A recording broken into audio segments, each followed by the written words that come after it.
Les voix d'opposition les plus en vue qui sont mises en avant sont celles qui sont ouvertement pro-israéliennes et qui, en somme, veulent exécuter la volonté d'Israël et pousser les États-Unis à bombarder l'Iran. Pendant ce temps, d'autres figures américaines influentes mènent la charge pour un changement de régime, parlant ouvertement de faire souffrir les Iraniens ordinaires.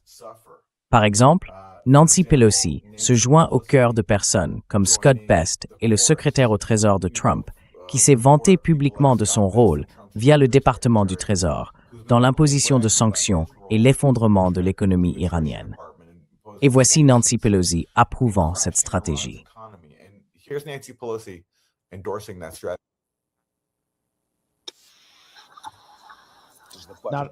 Elle utilise les forces économiques, utiliser l'économie.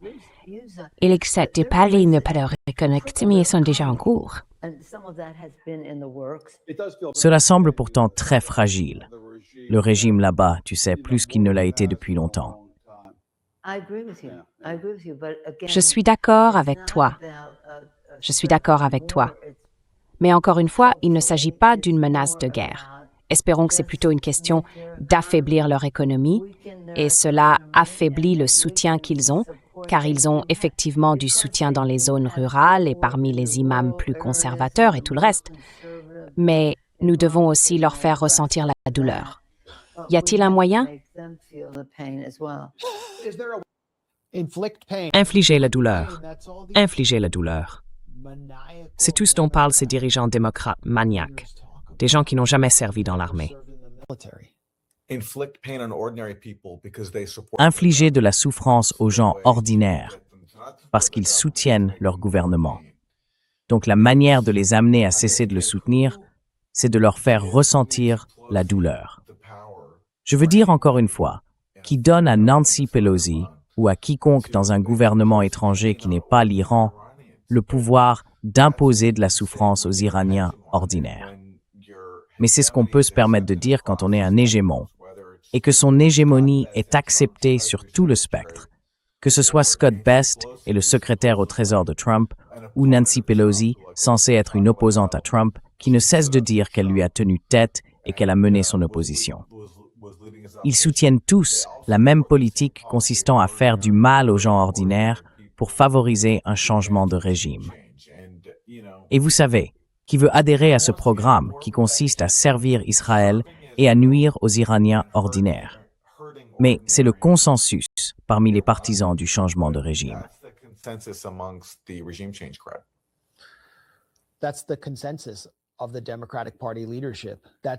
C'est le consensus de la direction du Parti démocrate. Voilà l'alternative à Trump et à ce que sera J.D. Vance. Et que fera Trump ensuite?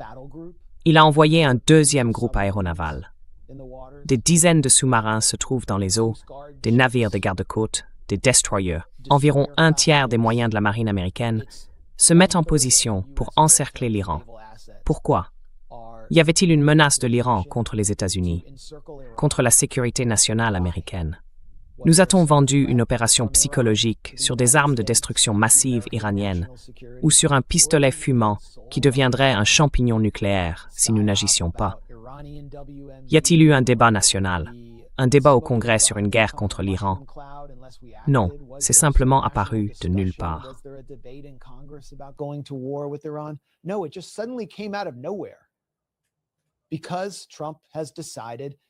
Parce que Trump a décidé qu'il devait répondre à sa base électorale parmi le lobby sioniste likoudnik, qu'il a aidé à accéder au pouvoir, en particulier les Adelson.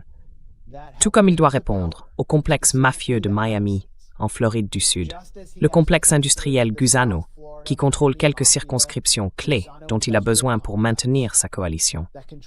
Cela l'oblige à affamer Cuba, ce dont nous parlerons dans un instant. Et puis, pour le reste de la base MAGA, il enverra l'IC tirer une balle dans le visage d'une manifestante lesbienne aux cheveux bleus, et c'est ce qu'ils obtiennent.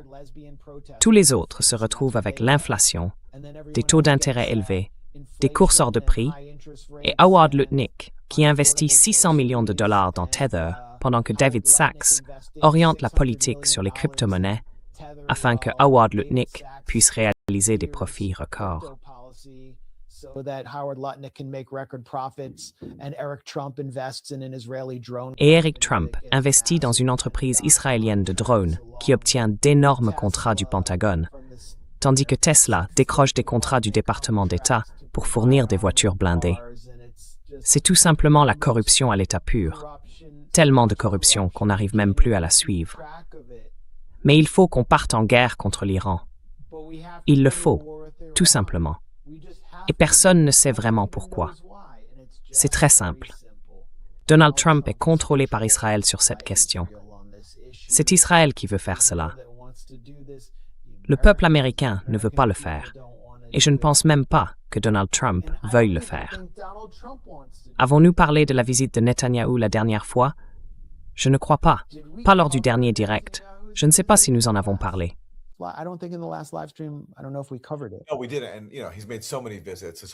Non, nous ne l'avons pas fait. Et il est venu tellement de fois qu'il est difficile de suivre toutes ses visites, parce qu'il vient ici plus souvent que presque n'importe qui d'autre. Et il vient ici pour une seule raison, faire pression sur Trump pour bombarder l'Iran et peut-être fournir des renseignements fabriqués sur la prétendue menace iranienne, ce qu'il a déjà essayé de faire auparavant et qui est entièrement faux. Mais oui, tu as raison. C'est vrai, nous n'avons pas eu récemment ce genre de campagne à la manière des armes de destruction massive en Irak. Le discours est passé de « l'Iran pourrait obtenir des armes nucléaires » à ce prétendu massacre iranien de dizaines de milliers de manifestants. Mais maintenant, cela s'est estompé.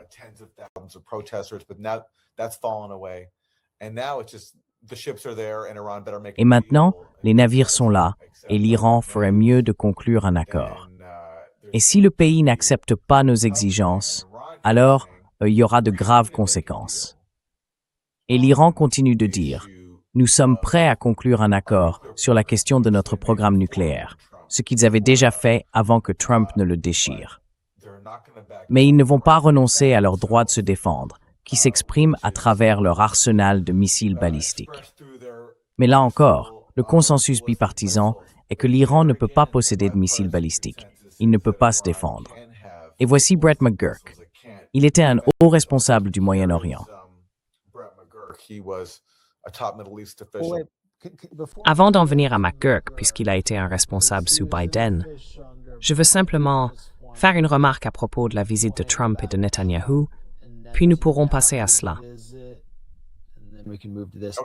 Oui, bien sûr. Très bien. Netanyahou, j'ai perdu le compte du nombre de fois qu'il est venu à Washington, environ 8 fois depuis 2025. Ils ont fermé l'autoroute 695. Cette fois, il a bénéficié d'un niveau de sécurité présidentiel, avec hélicoptères et tout le reste. Il était là pour saboter les négociations entre Trump et l'Iran, en remettant sur la table les 2 lignes rouges dont tu as parlé. Les missiles balistiques et le soutien aux alliés de l'Iran, comme le Hezbollah, Ansar Allah, le Hamas, etc. Ce sont des lignes rouges qui feraient exploser les négociations. Donc, il était là pour provoquer une guerre avec l'Iran. Et si les États-Unis ne vont pas en guerre contre l'Iran, Netanyahou ou Israël utilisera d'autres moyens, ce qui signifie qu'Israël agit comme un ennemi des États-Unis. Si les États-Unis veulent conclure un accord, l'Iran ne le fera pas échouer.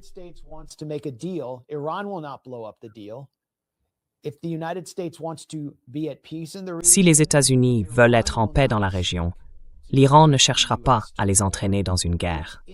C'est Israël qui entraînera les États-Unis dans une guerre, et c'est Israël qui interviendra pour faire échouer les négociations, d'une manière ou d'une autre. Que pourrait-il faire? Une opération sous faux drapeau en Europe? Attaquer l'Iran, comme ils l'ont déjà fait? Et il y a eu une avancée à Oman, dont nous avons appris l'existence aujourd'hui, où le ministère iranien des Affaires étrangères et des responsables clés de l'administration Trump ont annoncé un accord sur des principes fondamentaux, ce qui signifie que Trump pourrait ne pas remettre ces lignes rouges sur la table. Mais ensuite, Aaron, il y a Brett McGurk, qui travaille pour les Saoudiens et les Émiratis, par le biais de son cabinet de conseil, et il intervient sur la chaîne MSNBC, orientée vers les démocrates, pour relayer la position de Netanyahou.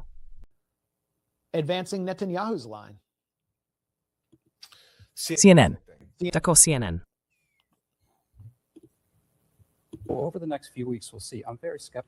cours des prochaines semaines, nous verrons bien. Je suis très sceptique. Encore une fois, les éléments sont là pour un accord, je l'espère, mais je pense que cela se dirige vers une confrontation. Je vais ajouter une chose. Le programme de missiles n'est pas une question superflue, d'accord? Le Conseil de sécurité de l'ONU a imposé toutes les sanctions du chapitre 7 sur le programme de missiles de l'Iran. Elles ont été rétablies l'année dernière parce que l'Iran a utilisé ces missiles, des centaines d'entre eux, dans le ciel. J'étais dans la salle de crise en octobre 2024 pendant l'attaque contre Israël. C'était une attaque non provoquée. Ce programme de missiles est sérieux. Donc, conclure un accord qui ne traite pas du programme de missiles ou du traitement par l'Iran de son propre peuple après les massacres que nous avons vus. Je pense simplement que c'est pour l'instant irréaliste et improbable. L'Iran veut se concentrer uniquement sur la question nucléaire, mais je pense que cette époque est révolue. Il faut un accord plus large, et cela n'est clairement pas en préparation.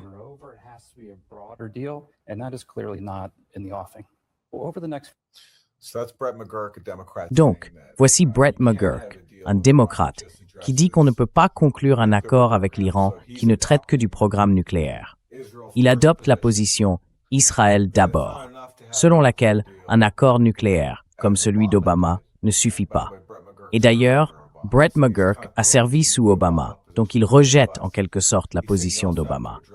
Il affirme qu'il faut aussi aborder le programme de missiles balistiques de l'Iran, qui est le seul moyen pour ce pays de se défendre contre un État qu'il a attaqué à plusieurs reprises.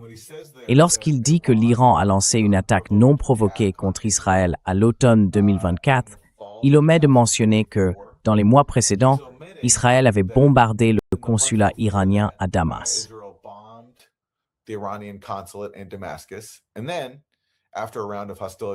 Et puis, après une série d'hostilités là-bas, l'Iran est allé assassiner non seulement le chef du Hezbollah, Hassan Nasrallah, au Liban, mais aussi Ismail Haniyeh du Hamas à Téhéran. Alors, Israël a lancé une attaque sur Téhéran et tué un dirigeant du Hamas. Et ensuite, il dit que la riposte de l'Iran est non provoquée. Il déforme complètement l'histoire pour faire passer le message selon lequel, en gros, l'Iran ne devrait pas être autorisé à se défendre et qu'aucun accord ne devrait être conclu s'il ne limite pas la capacité de l'Iran à se défendre. Et c'est un démocrate qui tient ce discours, un golfocrate. C'est tellement drôle de voir qu'ils ont ces contributeurs sans jamais reconnaître leur conflit d'intérêts. Le ministre iranien des Affaires étrangères, Araghchi, a prononcé un discours la semaine dernière à Doha que je recommande aux gens de regarder.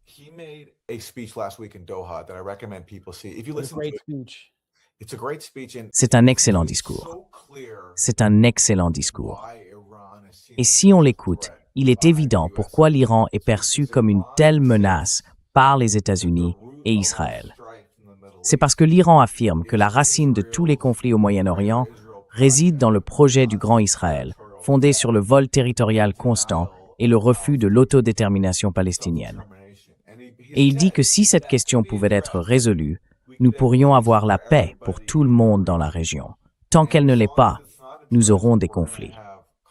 Et parce que l'Iran refuse de trahir la cause palestinienne, c'est pour cela qu'aux yeux des États-Unis et d'Israël, il doit être détruit.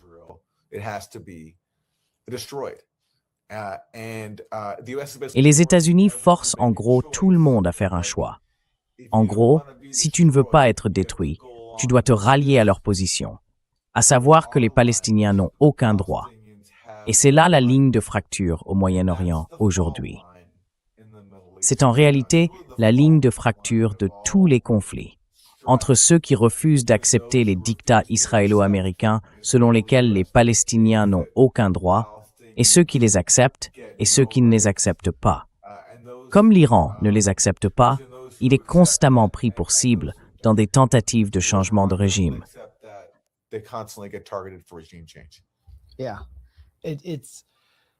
Oui, cela place la Palestine dans une perspective mondiale. Enfin, cela voit la Palestine à travers une lentille mondiale et surtout à travers une lentille régionale. ainsi qu'à travers le cadre strict du droit international. Le discours d'Araghchi à Doha expose vraiment bien les enjeux. Et je pense que si je devais prononcer un discours similaire, je ne parlerais pas en tant que ministre des Affaires étrangères, soumis aux mêmes contraintes. Je pense qu'on pourrait dire que le Grand Israël n'a pas de frontières et qu'il représente une menace pour tout le monde à travers le monde.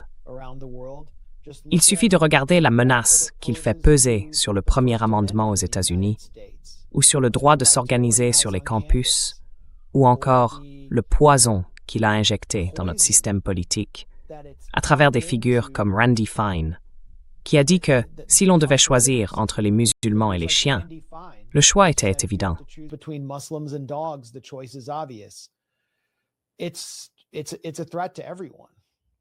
C'est une menace pour tout le monde, mais Araghchi expose très bien les enjeux. J'ai lu cela. Oui, je suis content que tu aies mentionné ce discours. Je ne sais pas s'il est possible, avec Israël dans l'équation, que l'Iran conclue un accord durable avec les États-Unis, surtout avec l'administration Trump, même s'il semblait y avoir eu une percée. Ils sont censés se revoir dans 2 semaines. Et il faut se rappeler qu'une autre réunion était prévue, fixée. C'était le 12 juin, non? Quand Israël a attaqué par surprise, sans provocation, tuant des commandants et des scientifiques nucléaires hors service, activant des cellules du Mossad à travers l'Iran. C'était en plein milieu des négociations. Et Netanyahou a déclaré que Trump avait essentiellement utilisé les négociations comme un stratagème pour maintenir les Iraniens dans l'incertitude.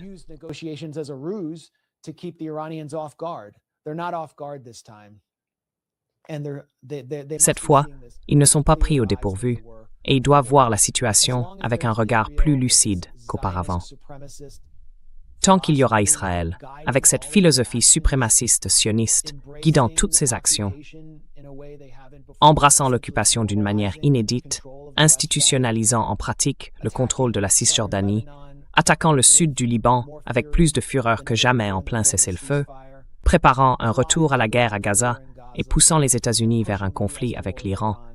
Tant qu'il existera un grand Israël, la guerre restera toujours une option face à tout gouvernement qui défend les Palestiniens et le droit international. Et donc, il n'y aura pas de résolution définitive à Oman.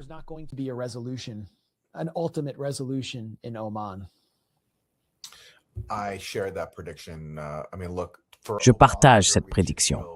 Je veux dire, regardez, pour qu'Obama parvienne à un accord avec l'Iran, l'accord sur le nucléaire iranien, il a dû surmonter l'opposition de Netanyahou, qui est venu au Congrès pour tenter de le saper avec le soutien du Parti républicain, lequel avait invité Netanyahou à leur parler comme s'il était leur président, et non Obama. Obama a réussi à surmonter cela. Mais au final, l'accord sur le nucléaire iranien s'est effondré parce que Trump l'a annulé. Et donc, que Trump contourne aujourd'hui Netanyahou et le remette à sa place, alors qu'il ne l'a jamais fait auparavant, même lors de la conclusion du soi-disant cessez-le-feu, où certains faisaient remarquer que Trump, contrairement à Biden, avait utilisé un certain levier américain. D'accord, mais qu'est-il finalement arrivé? Israël a violé le soi-disant cessez-le-feu de toute façon.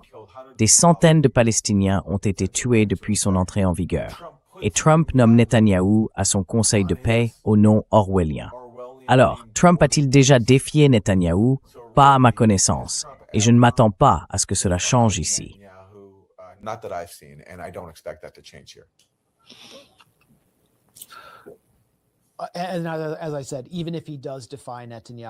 Comme je l'ai dit, même s'il défie Netanyahou, Israël peut toujours attaquer l'Iran et obliger les États-Unis à le défendre, en redirigeant les stocks de missiles THAAD et Patriot depuis l'Ukraine et Taïwan. Il ne le fera pas.